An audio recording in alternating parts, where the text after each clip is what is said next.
Production funding for Ruckus has been provided by Fred and Lou Hartwig and viewers like you. Thank you. Good evening and welcome to Ruckus, that weekly food for thought fight over the news of the day and the trends of the times. I'm Mike Shannon. The Ruckettes join me shortly, and our topics tonight, 18th and Vine and all that jazz, the I-135 split in Kansas, and some split opinions about the future of KCI. But we start with our Newsmaker segment and focus on the Catholic Church in the greater Kansas City area. Last week came the announcement that many hoped for and others dreaded. Bishop Robert Finn of the Kansas City St. Joseph Diocese was leaving his post, the result of a resignation, or as many believe, at the behest of the pontiff.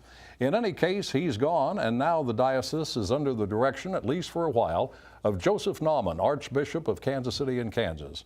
No doubt Archbishop Nauman is going to be a busy man for the foreseeable future. He kindly accepted our invitation to discuss what is ahead, and we're pleased to welcome him now. Thanks for joining us. Thanks, Mike. What was your reaction when you learned you were going to be taking over the Kansas City St. Joseph Diocese for a while? Well, I was pretty stunned when the papal nuncio, which is the ambassador for the Pope in this country, called me to inform me first that the Holy Father was going to accept Bishop Finn's resignation, and then to ask me if I would serve as the apostolic administrator. And so I think my first reaction was, well, I felt I already had a full-time job, but you know, I thought about, I often have to ask priests to take on additional responsibilities when we have special need, or I think about our parents that sometimes work 2 or 3 jobs to put their kids in our Catholic schools. And so I've always felt that as a priest, if you're asked to do something for the church, the default position should be to say yes if you can. How far in advance did you become notified of the change? I was called the Friday before the resignation. So his resignation was accepted on the next Tuesday, so a few days. That's sort of in parenthesis, isn't it? His resignation accepted? Yeah, I mean, that's when it was publicized. Yeah. I don't think any of us assumed that he just went over and resigned, that he was probably asked to leave the position. Yeah, well, I don't know the context of that, but yeah. I mean, the effect is... the same, yeah. Does this change your daily routine quite a bit? It does. I want to be as present as I can be on the Missouri side. I mean, it's an interim appointment, so there's, you know, my permanent position is still on the Kansas side, but obviously it needs attention here, the light for the church. So my job is to keep the normal activities moving forward. It's not to innovate or change things. I was going to say, you can't really affect change to any great extent. You can just sort of keep things under control and the normal administrative activities taking place. Right. No matter what great ideas I might think I have, it's not a good idea to make the bishop that's going to be here permanently to have to follow through on something that I've initiated. So it's not a time to do that. Is there no possibility, and you may not know this, is there no possibility you could be asked to assume this on a permanent basis? I don't think there's a possibility of that. It would be very odd. You know, I think there are a lot of people that would like to see maybe the church unified in the metropolitan area, but this isn't probably the moment to attempt something like that. Well, we've learned over the past few years the laity in greater Kansas City is not unwilling to speak out and offer its views. In this brief period since you've taken control, what are you hearing from lay people? Also, what are you hearing from the clergy? Well, I think people are passionate about the church, which is a good thing. They care about it, they love it. And, you know, I think unfortunately, I think there's some polarization in the community right now, in the Catholic community. And what I hope to do is to bring people together to unify. In some cases, I think there's real need for healing, so we hope that maybe we can facilitate that. But I hear people, they want to move forward. They want to, and what I hope to do is to prepare the church to welcome the new bishop so people can be united. And you don't know how soon that's going to happen? No, I wish I did.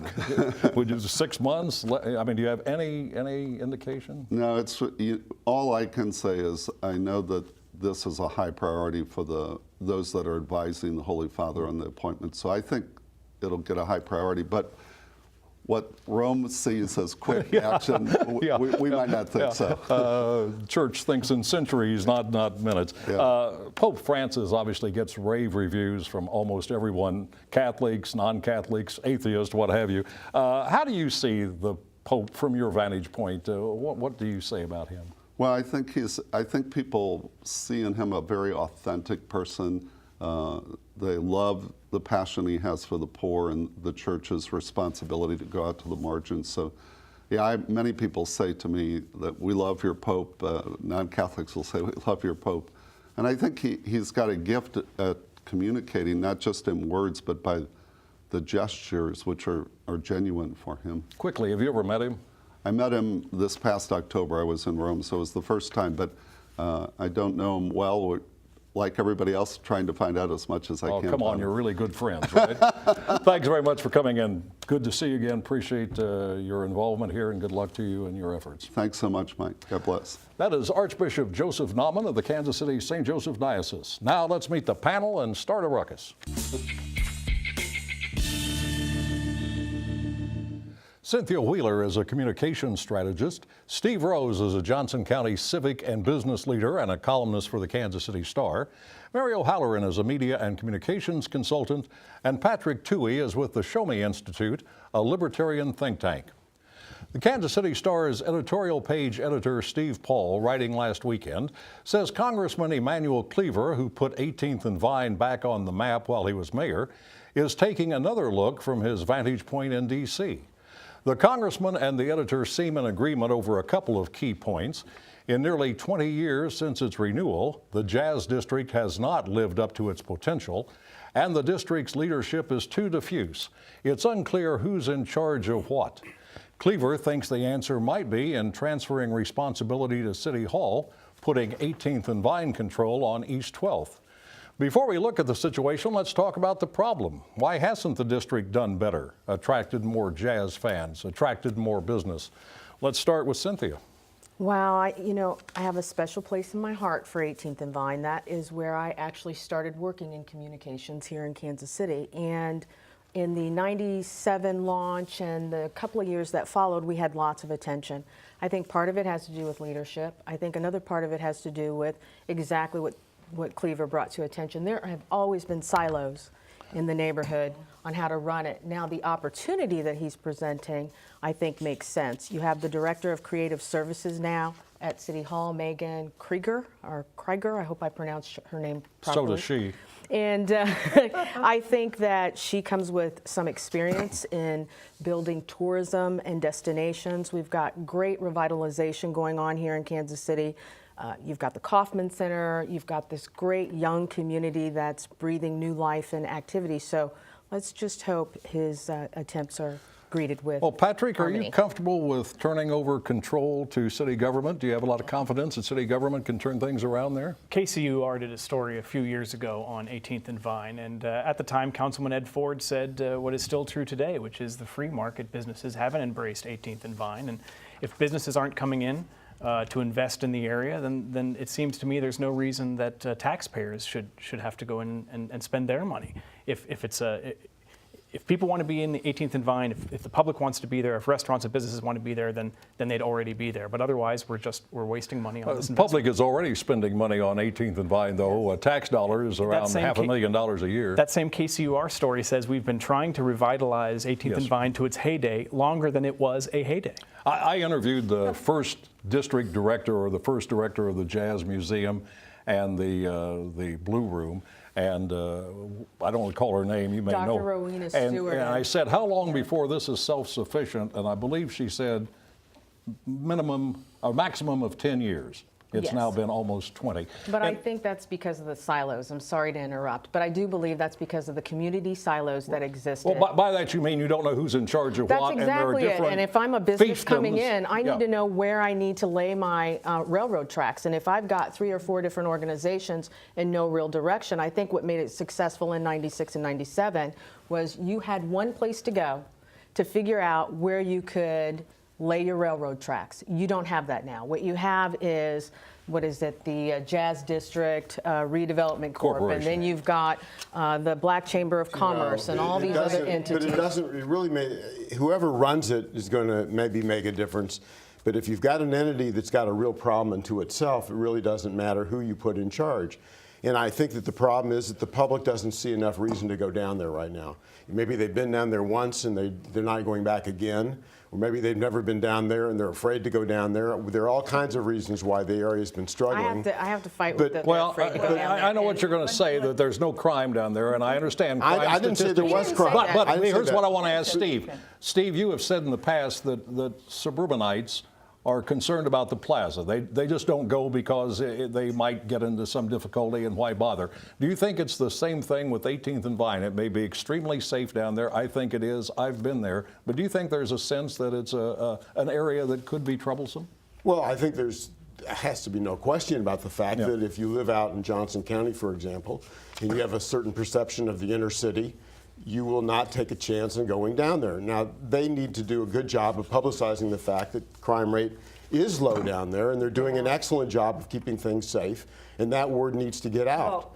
But you know, I want to say one thing. When they first opened up, I thought, oh boy, there's going to be jazz down there, and people will come down and get to listen. And I know, Mike, you're big into jazz. Right. Well, let me And they never did it. Let me And just add something. That here. would be They did it the opening weekend, and you may remember it. Well, no, I worked there. I mean, I was doing their people were communications. taken by trolley from Yes. various key locations around Kansas City. You could mingle with other people in the streets. There were great performances on time. stages. Mike, I had the good fortune to broadcast the first live radio show from the Gym Theater. It was a KMBZ talk show when I was doing on daily at KMBZ.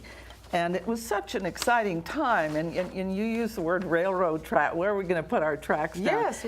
If we connect the crossroads to the 18th and Vine, I You think would the have- connection would be fabulous. Well, I think that is a start, but I think the other Don't you challenge think there was is- always a hope that black middle class young Would. people would come live there? Well, yes, and I think the hope was that the history would be re-examined and the value seen in it. But I also think, kind of like Union Station, just, you know, you have to give it a facelift every now and then. If I come down on January 10th, 2011, and I come back on January 10th, 2012, and the exhibits are all the same and the facade's all the same, why do I want to return? We got to stop and move on. By the way, Marilyn May is going to be at the Gym Theater in May, There I you go. believe. That should be a well-attended event. At least I hope it will. I'm a big fan of the district like you are, and maybe the rest of you are. I hope it succeeds. After all the time spent debating what to do at KCI last year, there is still no decision, and discussions could continue until the May 2016 deadline. The head of Southwest Airlines, the airport's major carrier, was in town recently and said plans to rebuild or renovate the 43-year-old facility should focus on keeping costs low. Southwest's Gary Kelly says the current structure is often inefficient for out-of-town travelers, noting problems with screening and access to concession stands and other shops. The main objection to demolishing the current airport and building a new one is concern that convenience and efficiency for local users will be diminished. So our question, can KCI still be convenient for us and also for folks who travel to and through the airport from elsewhere? Patrick? Well, you start off by saying that the Southwest CEO wanted to make sure that costs stayed low, and you said, duh. And of course, that, what's gratifying about his visit and about the story was that we're back to talking about common sense and keeping travel out of Kansas City cheap. And for a year, the Mayor's Advisory Council kind of took a vacation from reality, and we talked about all sorts of things, and thank goodness that is over, and the kind of adults are back at the table talking about this. Only 5% of Kansas City International Airport's traffic is connecting through here. So absolutely, we can address those concerns and make the experience better for connectors without inconveniencing everybody, without taking on $1 billion worth of debt to tear down a successful, well-received airport and build, Well, it does have to be renovated, does it not? Well, what does renovation mean? It absolutely has to be renovated. All things have to be kept up. But the idea is, do we tear it down to build a $1.2 billion airport that will increase costs and likely cost us the connecting flights, the direct flights we have? It appears That's what the mayor's commission or study group has recommended, building a new one-terminal airport. They do want to bring in the bulldozers and start from scratch, right, Steve? Build and they will come.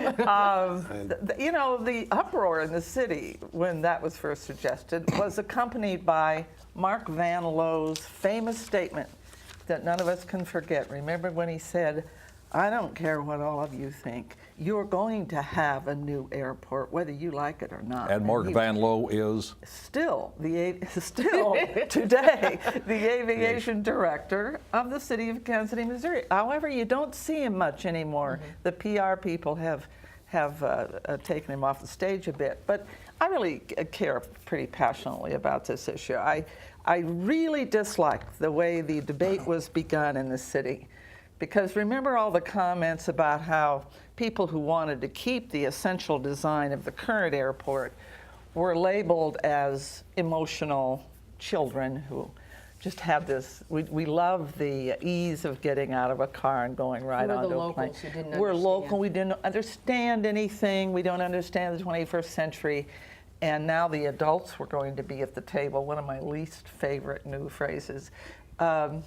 We don't. No, need- people love we the airport don't- because of their convenient Exactly. experience that they have, And, right? and I don't think we need a new airport to get this accomplished. And I've been saying that from the get-go. I think you can make this isn't the most convenient airport in North is. America. And we've got to keep that. Now, we can do the other things that need to be done and keep everybody happy. I'm sure this thing can be renovated in a way where we can accomplish all the features that need to be done. And Southwest has sort of put us on notice.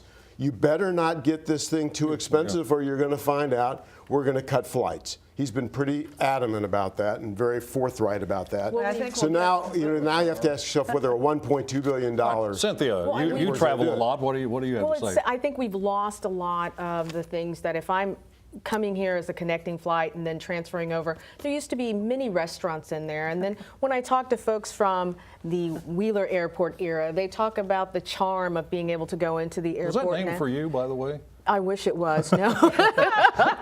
I'll take some credit.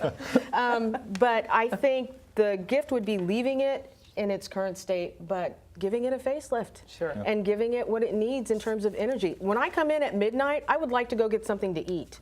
And I could be, if I were that traveler, I would be upset. And if every trolley or every connector was gone, and I'm there, I got to figure out how to get from Terminal A to Terminal B, that would be frustrating too. These are things that I think can be corrected, but not necessarily because you have a And do you remember bulldozer when this down all a building. began? When this all began, Cynthia, the emphasis was on security because of 9/11, and there was concern about insufficient security at the airport. We don't hear that anymore, do we? Well, it was a bogus argument. Yeah, thank you. We heard about the TSA, we heard about security, we heard about the EPA was mandating it. None of these things were Right. true. Turns out the federal government has never made a negative statement About security at all. at this airport. Maybe they were just looking for a reason to build a new one, huh, Mary? Who knows? East is east and west is west, and never the twain shall meet. So said Rudyard Kipling and Steve Rose. Actually, I think Kipling said it first. But Steve picks up the theme in a recent column, noting the historic contrast between urban and rural Kansans. Those people separated by Interstate 135, which connects with the more familiar I-35 near Wichita. Historically, the West had control, especially in the state legislature, and that meant eastern Kansas, notably wealthy Johnson County, paid a price, often in taxes. But Steve assures his fellow residents times are changing and, in fact, may have already changed. What sort of evidence do you see for that, Steve? Well, all you have to do is look at the makeup of the legislature. I mean, Johnson County today represents 1/5 of the entire legislature and many of the key leadership spots in the legislature. If you talk to the people in western Kansas, they will bemoan the fact that, of course, their population has been shrinking. They've been losing representation. They've been losing leadership positions. And the tail is now no longer wagging the dog, and we've got a new era. And this means that the farmers who've been getting extraordinary tax breaks, they pay almost nothing for their property tax, pay almost no sales tax. They have a complete giveaway tax gimmick going on for them and have been since all the days they've been ruling for 154 years. But those days are coming to an end, and it's now time for them to do what they should be doing, which is to pay their fair share. And how is that going to be accomplished? Well, I think there's one bill already. That's the Jeff submitted. Melcher bill? Jeff Melcher from Leawood. Now, his bill is probably a little bit extreme. He wants to quadruple. A little bit extreme. Well, it isn't going to pass, but I don't think that's the point. Well, what is it, Steve? What is the Well, bill, it would essentially? it would increase substantially the property taxes that farmers pay. They're now paying 70 cents an acre, and that is outrageously low. It needs to be increased. May not need to be increased as much as Melcher says, but it needs to be increased. And the sales tax exemptions, the loopholes need to be closed. It is just they've gone. You can see where it's gone over the last. Well, And Steve, one years. more thing, Yeah. the school finance formula, which is much controversial these days, I believe you suggested it was written to benefit Western Kansas. Oh, it was. They controlled the legislature when the school finance formula was written in 1992. And now things have changed, and there's going to be a new formula put together sometime over the next couple of years. And I promise you that the next formula is going to be a lot more Friendly friendly to to Eastern Johnson Kansas, County, to Eastern Kansas. but not Wyandotte County. And now we can have our property tax raised, just like the farmers will have theirs raised. Steve, I really enjoy the fact that I almost always agree with you when you write a good column. Do you This enjoy one, that too, Steve? I haven't. This one I don't. I'm happy to have anybody reading that Well, I can thank get, you, Mary. Steve. What a gentleman you are. The key issue here, Steve, is not territory. It's not geographic. The key issue here is Brownback's cuts. He has destroyed the state's fiscal credibility. We are in a radical state of affairs when we're, $700 and some million behind just for next year. And so you think that Johnson County and the eastern part of the state is going to benefit from what's going to come out of this ridiculous block grant interim thing that he's doing? And by the way, how about some transparency in Topeka about who's writing the new formula and what's in it? Governor Brownback has never suggested to take away the sales tax benefits that farmers enjoy. I just have to correct one thing. The block grants have been very favorable to Johnson County. Shawnee Mission is now going to be able to offer kindergarten Yeah, for without next- charging parents You could have thousands of last year. dollars. That's For because of the next block year. grants. But Steve, there's no stability to it. The beauty of a formula statewide is it granted every child a basic floor under which their support could not go. Patrick. The problem with the idea of a formula and looking at education based on how much we spend is that it looks at education based on how much we spend and not what the children are learning.